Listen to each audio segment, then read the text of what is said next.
नमस्कार बच्चों। आज के इस एपिसोड में हम डिस्कस करेंगे क्लास 8th इंग्लिश की हमारी वर्कशीट नंबर 22 को। ये आपकी 4 अक्टूबर 2021 की वर्कशीट रहेगी। आज की हमारी वर्कशीट काफ़ी इजी, इंटरेस्टिंग और इम्पोर्टेंट रहने वाली है, जिसमें हम बात करेंगे वर्ब की। वर्ब मतलब हिंदी में कहें तो क्रिया, इंग्लिश में कहें तो एक्शन वर्ड्स। जैसे कई सारे शब्द हम बोलते हैं जिससे किसी काम के होने का पता चलता है, तो उसे ही हम वर्ब बोलते हैं। जैसे मैं खेलता हूँ, पढ़ता हूँ, दौड़ता हूँ, टीवी देखता हूँ। ये क्या है? देखता हूँ, खेलता हूँ, पढ़ता हूँ। ये जो शब्द है, इनसे हमें किसी काम के होने का पता चल रहा है ना, तो यही वर्ब है। इसको आप इंग्लिश में एक्शन वर्ड भी बोल सकते हो और हिंदी में इसको हम क्रिया कहते हैं। ठीक। अब जो वर्ब क्या होती है, कितने प्रकार की होती है, इन सब की बात हम इस वर्कशीट में करेंगे। और साथ ही साथ हम बात करेंगे पास्ट टेंस की। जैसे टेंसेज हैं जिनके बारे में आपने सुना होगा कि बहुत इंपॉर्टेंट होते हैं अगर आपको इंग्लिश को अच्छे ठीक तरीके से पढ़ना, लिखना या फिर बोलना सीखना है। तो टेंसेज इतने मुश्किल नहीं होते जितना मुश्किल आप समझ रहे हो, बहुत आसान होते हैं। तो उसका पहला पार्ट हम आज डिस्कस करेंगे, बात करेंगे पास्ट टेंस की। पास्ट में इंग्लिश में कैसे बोला जाता है या कैसे लिखा जाता है। तो शुरुआत करते हैं वर्ब के साथ कि वर्ब क्या होती है। Verbs are the doing words. Doing words होते हैं, एक्शन वर्ड्स होते हैं, जिनसे किसी काम के होने का पता चलता है। उनको क्या बोलते हैं? वर्ब बोलते हैं। The verb represent the action और the state of the thing, कि या तो वो एक्शन बताते हैं कि एक्शन क्या हो रहा है, क्या काम हो रहा है, या फिर किसी भी वस्तु की स्टेट के बारे में कि वो किस स्थिति में अब है या पहले थी या फ्यूचर में उसका क्या होगा। तो उसके बारे में जिस भी वर्ड से हमें पता चलता है वो हमें, उसे हम क्या कहेंगे? उसे हम वर्ब कहेंगे। ठीक। हिंदी में क्या कहेंगे? क्रिया कहेंगे। जैसे थोड़ी देर पहले बताया कि मैं खेलता हूँ, मैं सोता हूँ, मैं उठता हूँ, मैं उड़ता हूँ। अगर ये जो वर्ड हमने यूज़ किए तो ये क्या है? ये क्रिया है, ये वर्ब है, ये एक्शन वर्ड है, ये डूइंग वर्ड है, कुछ भी कह लीजिए इन्हें। यहाँ पे कुछ एग्जाम्पल देखिए जिससे और ज़्यादा अच्छे तरीके से आपको क्लियर हो पाएगा। जैसे Reema teaches maths. Reema teaches maths.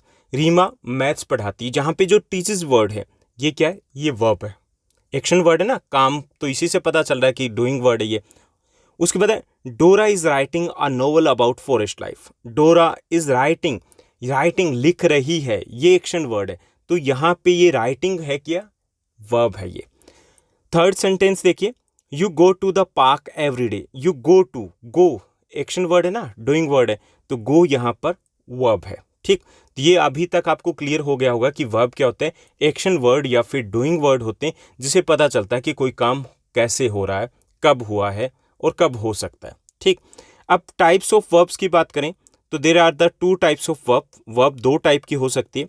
पहली है आपकी helping verb. Verb such as the am, is, are, was, were, do, did, have, has etcetera. ये क्या? ये हेल्पिंग वर्ब है। These are used with other ordinary, जो मेन वर्ब है उनके साथ यूज किया जाता है, यानी कि ये अकेले नहीं आती। जैसे Anu is not playing with me. Anu is not playing with me, is क्या यहाँ पर? हेल्पिंग वर्ब है, और प्लेइंग यहाँ पे मेन वर्ब है। अब मेन वर्ब के साथ आया ना इज, तो यहाँ पे इज ये क्या? हेल्पिंग वर्ब है, और प्लेइंग यहाँ पर मेन वर्ब हो गया। जैसे they have worked for an hour. They have worked for an hour, यहाँ पे हैव क्या है? ये जो हैव दिया गया है ये आपका हेल्पिंग वर्ब है, और वर्कड क्या है? ये आपका मेन वर्ब है। ठीक। तो जो हेल्पिंग वर्ब होती है वो हमेशा मेन वर्ब के साथ यूज की जाती है। दूसरी जो आपकी वर्ब होती है, हमने दो टाइप की वर्ब की बात की, वो होते हैं मेन वर्ब्स। मेन वर्ब्स क्या होते हैं?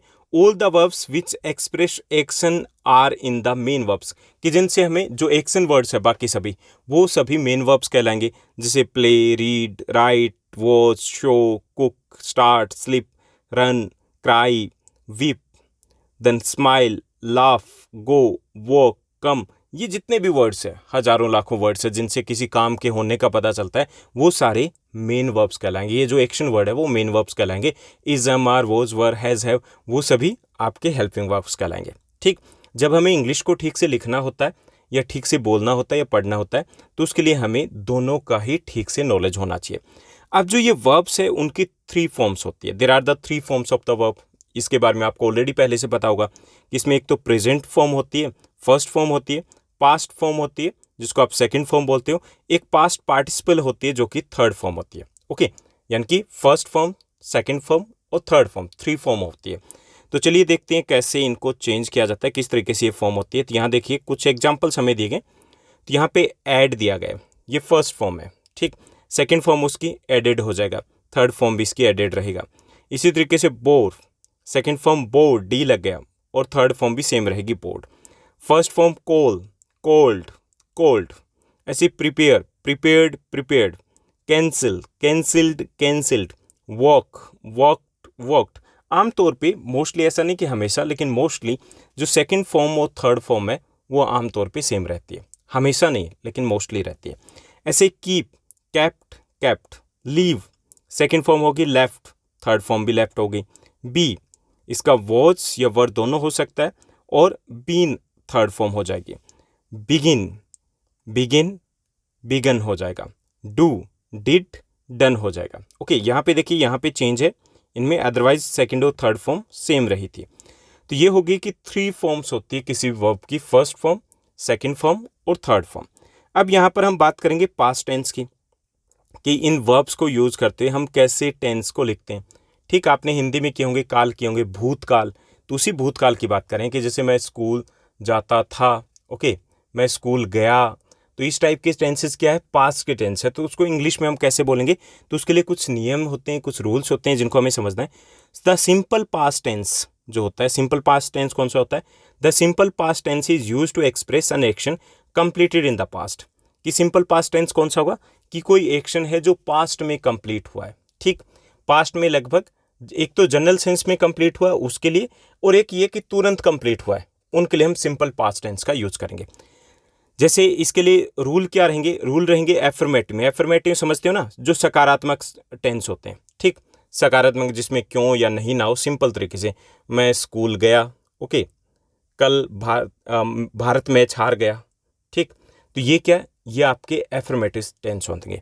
ठीक, दूसरे होते हैं नेगेटिव, जो नहीं वाले होते हैं, और इंटरोगेटिव, जो क्यों वाले होते हैं। समझ में आ गया?